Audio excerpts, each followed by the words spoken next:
Electric field. Clear? चलो अच्छा, ये सरफेस 1 के लिए हो जाएगा।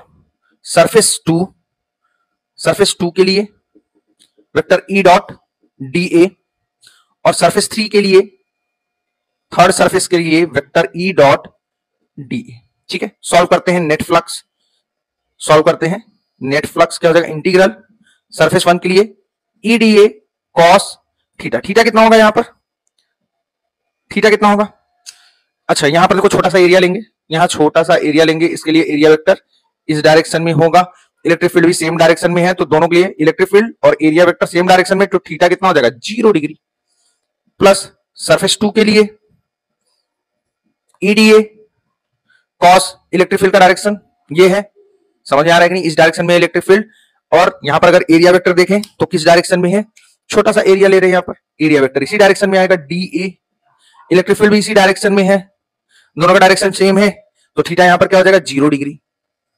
ठीक है, अच्छा, थर्ड सरफेस के लिए ईडीए कॉस थीटा क्या होगा?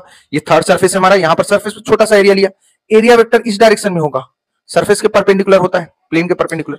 ये सिलेंड्रिकल है, इसके ऊपर एरिया लिया, तो एरिया ये है, तो एरिया वेक्टर क्या होगा? इसके परपेंडिकुलर अपवर्ड है। इलेक्ट्रिक फील्ड इस डायरेक्शन में, इलेक्ट्रिक फील्ड इस डायरेक्शन में, दोनों के बीच एंगल 90 डिग्री, दोनों के बीच एंगल कितना है? 90 डिग्री। तो यहाँ थीटा हमारा 90 डिग्री हो गया।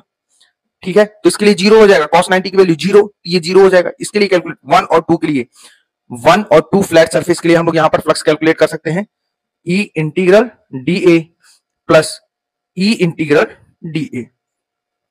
इसको यहां पर हम लोग लिख देते हैं, सॉल्व करते हैं। हाँ ठीक है, यहां पर देख लेते हैं। नेट फ्लक्स जो होगा हमारा वो कितना हो जाएगा? ई इलेक्ट्रिक फील्ड क्या है? यूनिफॉर्म है, कांस्टेंट है, तो integral D A plus second surface के लिए ई इंटीग्रल डी ए, ये क्या हो जाएगा? ई इंटीग्रल डी ए क्या हो जाएगा? टोटल एरिया हो जाएगा इस फ्लैट सरफेस ए का, इस फ्लैट सरफेस का प्लस फ्लैट फेस का, इलेक्ट्रिक फील्ड ई, और ये फ्लैट फेस 2 का total area. Integration D A किसको रिप्रेजेंट कर रहा है? टोटल एरिया को, टोटल सरफेस एरिया को। ठीक है, तो दोनों तो सेम है, दोनों का एरिया सेम होगा, तो ये हो जाएगा 2EA। वैल्यू पुट कर देते हैं, ई की वैल्यू है 200, ए की वैल्यू है पाई आर स्क्वायर।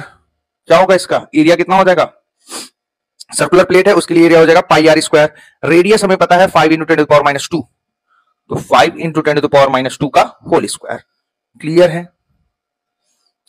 क्लियर है ये? चलो आगे बढ़